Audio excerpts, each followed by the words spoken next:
Welcome to Beyond the Shelf with Dave Feinlieb. This show is an open exploration of the people and process behind e-commerce. Through conversations with innovators in the space, we learn the stories of these leaders and their strategies for e-commerce success. We publish new episodes every Tuesday morning, so be sure to subscribe wherever you get your podcasts. And now, here's your host, Dave Feinlieb. I recently had the chance to connect in person with today's guest at the Mondelēz International office in New Jersey. For those who may not know, Mondelēz is one of the world's largest snack companies, home to beloved brands like Oreo, Chips Ahoy, and Cliff. And yes, I walked away with some delicious giveaways that I've definitely been enjoying. It's a real treat to introduce today's guest, Eric Altschul, the Director of Digital Commerce Content at Mondelēz International. He has a wealth of insights to share on the topics you care about, from the evolving world of e-commerce to the power of content in shaping consumer experiences. So sit back, grab a snack, and enjoy the conversation. Eric, welcome to the show. Thank you. Happy to be here. Take us back. How did you get your start in the CPG and snack space? Well, so I was a career switcher. I've been with Mondelēz for a little over 10 years at this point, but required going back to business school to make a transition because I had been in something totally unrelated within commercial real estate sales. Prior to this, got my MBA at NYU and then did an internship program with Mondelēz for 10 weeks, which absolutely loved my experience over the summer there and came back full-time in 2014. That's the way to do it. How did you like business school? What were some big learnings there? Oh, business school. Yeah, I had a lot of fun in business school. I feel like had some great classes, great friends that I met along the way. Definitely learned a bit about the importance of recruiting. I barely got my foot in the door at Mondelēz, but I did sneak in and I've been happy here since. But yeah, the power of collaboration and teamwork for a lot of the team projects that we had during business school is one of those things that I've taken through with me into Mondelēz as well. And what a great way to do the internship and then stay with the company. So that's a wonderful story. You've been in the space now for some 10 years. And what are you seeing in terms of how brands and CPGs in particular are organizing and preparing for commerce marketing today that's maybe a little bit different than when you started in the space? Yeah, when I started in the space, e-commerce as its own thing was really not a thing. It was very limited for the food space. Shopper marketing was also part of the marketing and brand team's not direct responsibility, but influence. And that has evolved over time with e-commerce obviously becoming a much bigger percentage of our businesses. It's gone from having more of a center of excellence where brand teams didn't have a lot of visibility, but had some knowledge learning sessions to more in-depth 101s and 201 kind of knowledge sessions and trainings, to a point now where a big piece of our digital commerce business, which had been sitting within the sales organization, has moved back into marketing and closer to the brand teams. And we've gone from more just knowledge type training to actually hands-on keyboard training. And we are working with the brand teams a lot more closely on a lot of the pieces of the e-commerce business. Will you just break those apart? I'm sure a lot of our listeners know these different parts of the organization, but you mentioned a few. You've got brand teams, you've got shopper marketing, you've got e-commerce, omni now, you've got retail media. How are they all related? Well, everyone is working towards the same objective. And for us, winning share is always at the top. We want to make sure that we are growing our business, but that we're also growing at a faster rate than all of our peers and our competitors.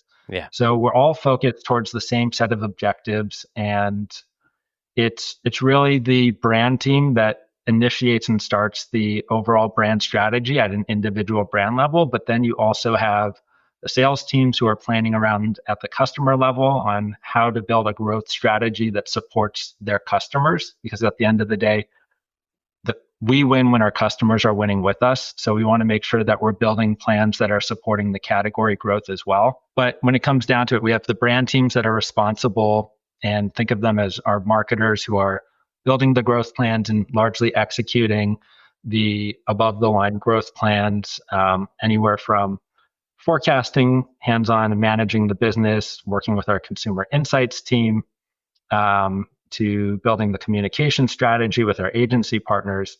And then we have our shopper marketing team, who is more focused on activation in-store and online with their customers. And then there's the digital commerce team that has been focused across omni, pure play in our D2C businesses. And we, within our team, we have myself, who leads our content across all of our brands in the US. And then we have a team that leads just the D2C businesses. We have a team that is focused on retail media, and a commercialization team that's developing custom packs that are just sold online versus in-store. A lot to do, all toward the same goal. Content, I want to talk about that for a minute. What does content look like today when you're working on the strategy for that? What are the different parts you're focused on? So cross content, we own basically everything that shows up on the customer's PDP. So anywhere from product titles and product descriptions being optimized for search with our keywords, to the mobile ready hero image, the carousel images and enhanced content, as well as the ratings and reviews program. Plenty to focus on and keep busy with. Now, we've been working with your team for a few years now. Mobile ready hero images is one of the big areas that we work with you on. First off, what are those? So mobile ready hero image, there's a few different approaches that we have taken, and it depends on the customer. But essentially, a mobile ready hero image is taking our retail pack and optimizing it so that when someone is going online to shop, they can quickly identify what the product is, the brand, the flavor, the size, the variant, and that's coming through very clearly, because the package design that's designed for the physical shelf doesn't always translate well to a mobile environment. And now when you go about creating these, what are some of the challenges and kind of what are you trying to get done there? When we're trying to optimize, a lot of the times we have data challenges with how do we efficiently do this? Just how do we get the information together and organized so that we can be efficient with our time and resources? Other times we have, if you think about a brand like Oreo cookies, we have a very large breadth of varieties. We have multiple sub-brands within Oreo, and then within the sub-brand, we have flavors and we have different types of quantities. So it's figuring out how we prioritize basically what are the key pieces of information that we want shoppers to see in order to make a buying decision. So really bringing these to life so that they're easy to think about, know what you're going to purchase. And we've had the privilege of working with you and the team here at It's Rapid. Tell us a little about that. What are you trying to get done with the tool set? Yeah, with It's Rapid, it's been a great partnership. We first started kicking off work when we had a few customer unique requirements coming to us. And when they came to us, it was, we need these yesterday, basically. So we have roughly over 1,000 active items in market at any given time.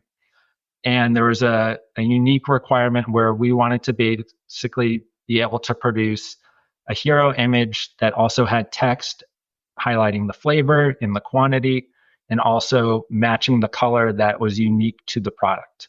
So we worked with It's Rapid to come up with a game plan on the approach. They had a tool that was kind of out of the box, but then worked with us to customize to our unique requirements for producing these hero images.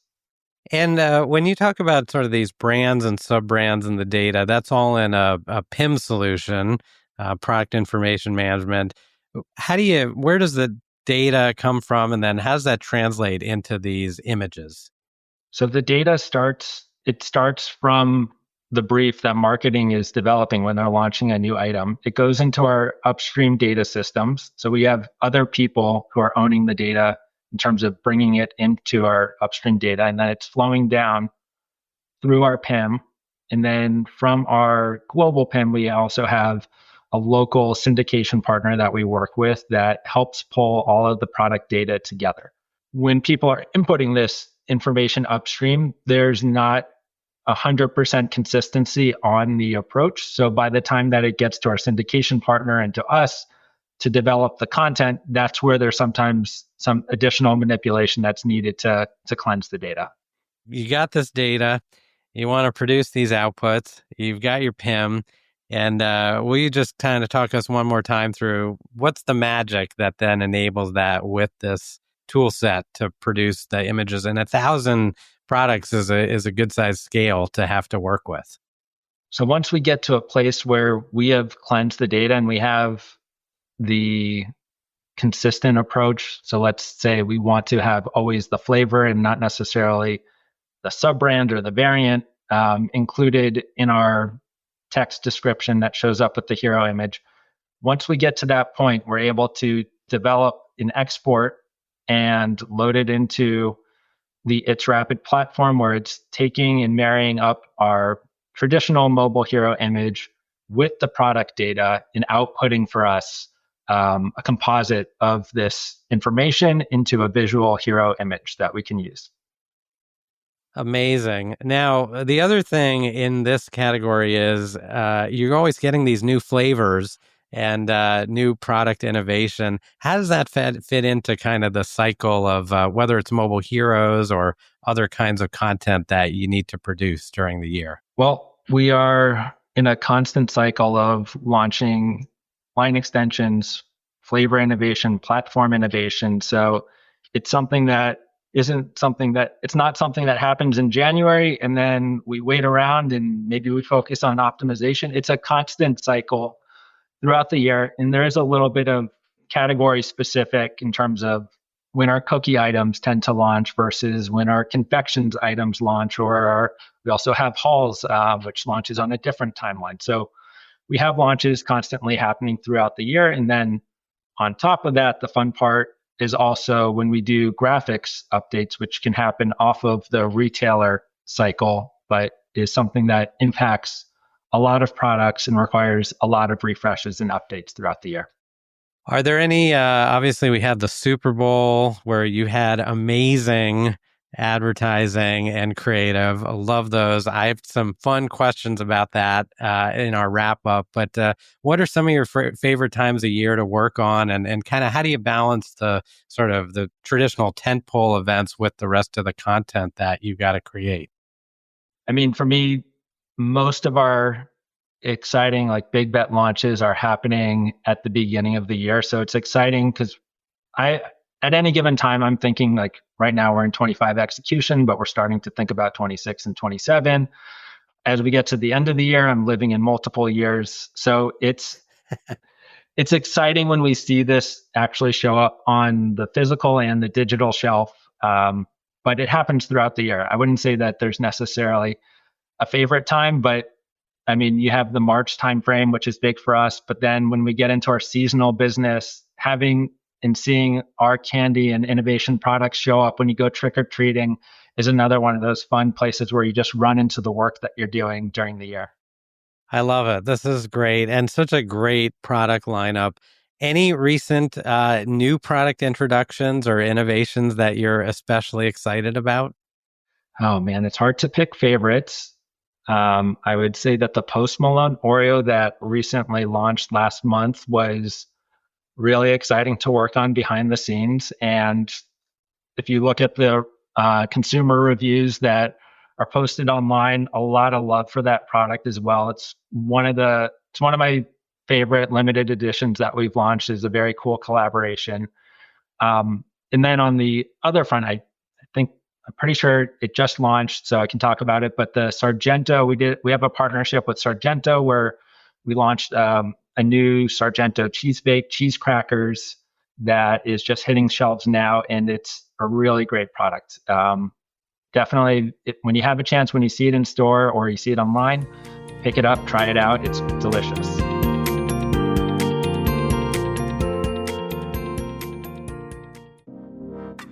This episode of Beyond the Shelf is brought to you by It's Rapid. It's Rapid is the platform Pepsi, Mondelēz, Instacart, and hundreds of other leading brands and retailers use to build personalized content at scale. Whether that's images, videos, or product descriptions for their product detail pages, shoppable videos or banners for their digital ad campaigns, or sell sheets for sales enablement, brands that use It's Rapid are able to produce high-quality, on-brand content on average more than 80% faster than category competitors. To find out more, please visit itsrapid.ai.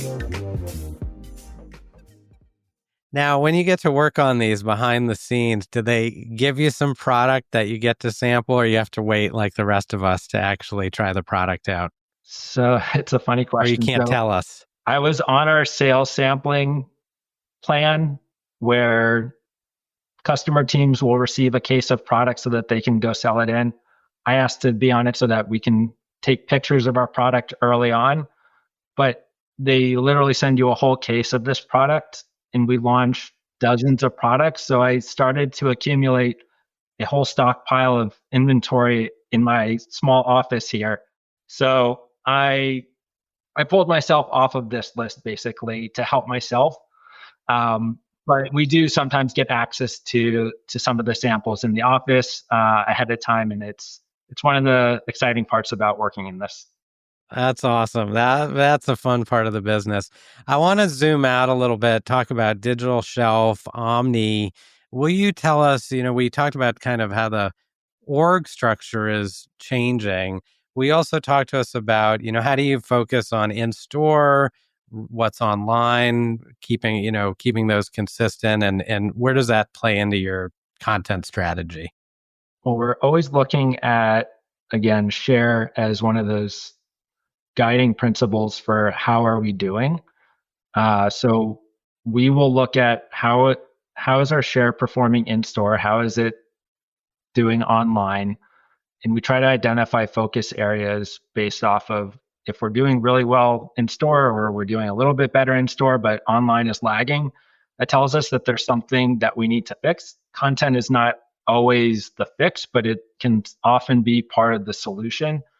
So that's where we look to identify some of the opportunities. So right now, some of our focus is identifying keywords in SEO and ways to improve there, which can involve more customization and nuance at a retailer level to make sure that our content is flowing through. But we also have some broader work streams underway to just improve the overall quality of our content as well. As we think about things like video content. Over the last couple of years, we've moved from only having a few videos to then let's find videos that exist for our brands that might be more like campaign oriented to let's get product focused videos that are more hard hitting and really helping shoppers understand what the product is. And we've been getting to a really good spot in there, but there's always more room for opportunity. So as you look ahead, you mentioned sort of one of the exciting parts of the business is you're working in one year, but you're thinking about what's on deck for the next year. What is on deck? Are you thinking about more video, more types of content, or how does that fit into your planning? Yeah, I don't know that there's new types of content that I'm seeing. As I was saying before, with getting more customer specific, there's a need to get more efficient with our processes so that we can handle this because, as I said, we have over 1,000 items in market. Anytime we now create something that's custom for one retailer, that just creates 1,000 more pieces of content, basically, that you now need to manage. So we're always working on identifying ways to get more efficient with content development as one piece. And then in terms of focus areas, we've again gone from let's get enhanced content, let's get at least 5 images or whatever the KPI is for our product detail pages to how do we get those to look better? How do we get them to look more specific to the product? So it's the video, that's specific to the product. It's enhanced content modules that are uniquely fit for Golden Oreo instead of just Oreo more broadly. So it's those types of things that we're trying to go deeper on as we go through the year. We started off our conversation talking about the internship that was kind of the entry point for you into Mondelēz. Will you talk a little about team building? And now that you're leading a team, what do you look for in other team members, and how do you go about finding other folks to build out your group? Yeah, it's a great question. So my team operates in a remote environment. So that has been, something that we've continued to build on and figure out what the best way to keep everyone on the same page, keep everyone engaged and working towards the same set of goals. But ultimately, when I have a team, my goal is to work with them to develop the priorities. The role that I'm in now is also unique compared to some of my prior roles where I came in and I have a set of team members who are experts at what they do. So I had to do a lot of learning from them when I was getting up to speed. And now it's figuring out, okay, what are the barriers that I can help remove for them to do what they do? And how do I collaborate with them to identify our priorities for this year and for next year to really keep them motivated, but also for me to learn and to continue to develop as well. I love that. First of all, we love working with your team. So thank you for the opportunity. And second, this idea that you can learn from the team is just so powerful and great. And then hopefully we get to share some learnings, with the rest of the org and share back. So what a great note to kind of wrap on. Now, I have a few fun, lighthearted questions that we like to call the rapid rundown here at Beyond the Shelf. And by the way, I don't have the answers to all of these, so I'm going to have to put them in the show notes. But I they're a good set. So first of all, as I mentioned, the Mondelēz commercials at the Super Bowl were amazing. What did you think of the new Ritz commercial that aired? Oh, I loved it. I thought we nailed it with the approach, working on hitting that taste appeal with the salty message and the talent that we were able to bring into that spot. I love the fact that it was in the first half of the game when we aired this because that game quickly got away and I'm sure viewership dropped off. But right. But yeah, I thought it was a great spot that we can continue to build off of. And if you see in the background here, I have a salty hat that's built off of that campaign.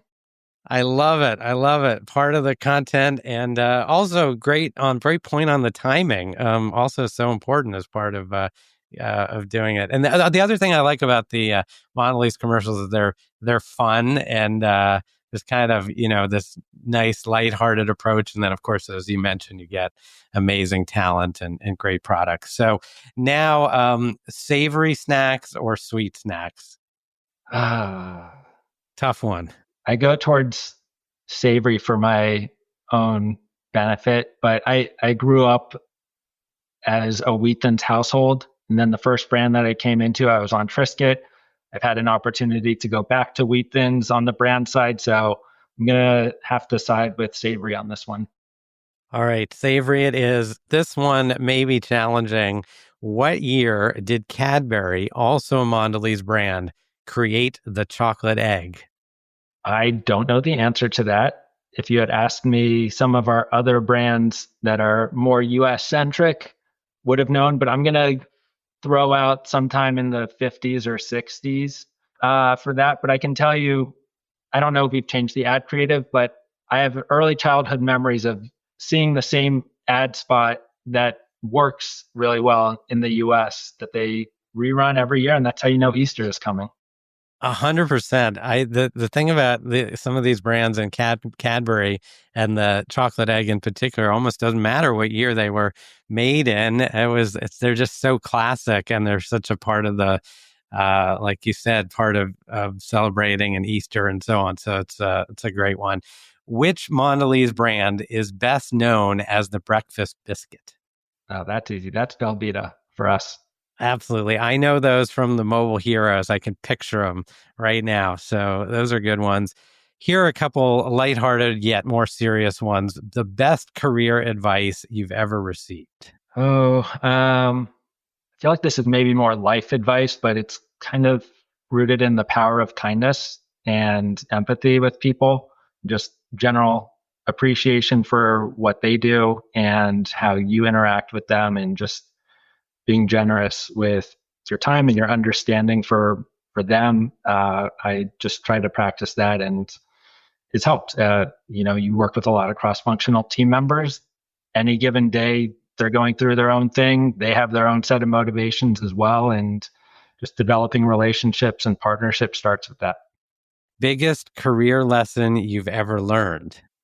I feel like that previous answer fits a little bit into that same space, but I would say just as a career lesson, as I've evolved, being able to tell clear, distinct story for what it is you're trying to get off the ground, right? Like a lot of the times you are leading your brand or your business, and it requires you being the advocate and getting other people to understand why you are trying to sell what you're selling. Yeah. And get people on board to support you. So having a very clear story and message and being able to storytell is super important. And and another piece of that is always bringing in the context to help people understand that story is also really important. Well, you are generous in spades with both your time and your wisdom. So thank you for that, and great advice there. Outside of work, if you get some downtime, what do you like to do? What are your hobbies? Oh, well, I have an almost 9-year-old and a 5-year-old. So son and daughter, they tend to take up most of my time, which I love doing. Love going to my son's taekwondo or my daughter's dance class. Random on the side thing is fixing up and restoring some furniture. So that's another fun side thing that I like to do on my free time. And yeah. Your best and biggest mentor? Well, if Wes is watching, who's my current manager, I'll say Wes. He was the person who onboarded me into the organization. So Wes is the senior director for the digital commerce team. So I report into Wes today. But when I came into the company, Wes onboarded me into the Triscuit brand. We have had a working relationship through when I was on our Sour Patch Kids business a number of years ago, and then came back into this role and have just learned a tremendous amount from him over the years.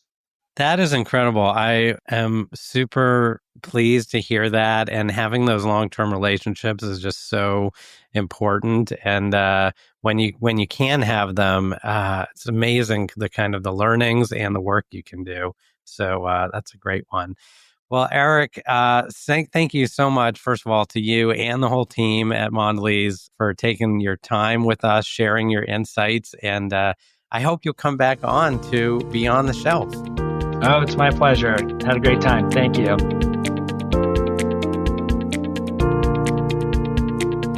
That's it for this week's episode of Beyond the Shelf. If you enjoy the show, be sure to like, subscribe, and leave us a review.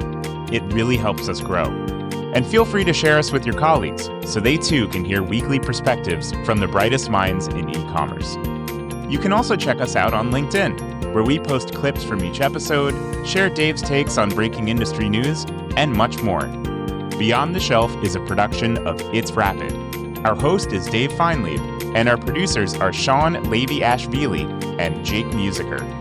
Thanks for listening, and we'll see you next time on Beyond the Shelf.